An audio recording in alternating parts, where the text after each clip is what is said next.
শ্লোক ৮ থেকে ৯। ন বিদ্যতে ইয়াশ চ জন্ম কর্ম বা ন নাম রূপে গুণ দোষ এব বা তথাপি লোকাপয়সম্ভবায় সমায়য়াতান্ননু কালমৃচ্যতি তস্मै নমঃ পরেশায় ব্রহ্মণে অনন্ত শক্তয়ে অরূপায় রূপায় নম আশ্চর্য কর্মণে। অনুবাদ: ভগবানের জড় জন্ম কর্ম নাম রূপ গুণ অথবা দোষ নেই।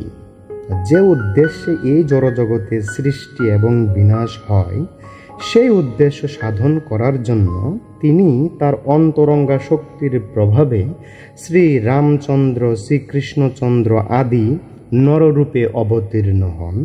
তার শক্তি অসীম এবং জড় কলস থেকে সম্পূর্ণরূপে মুক্ত।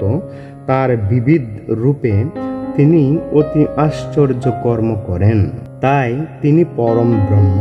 আমি তাকে আমার সশ্রদ্ধ প্রণতি নিবেদন করি।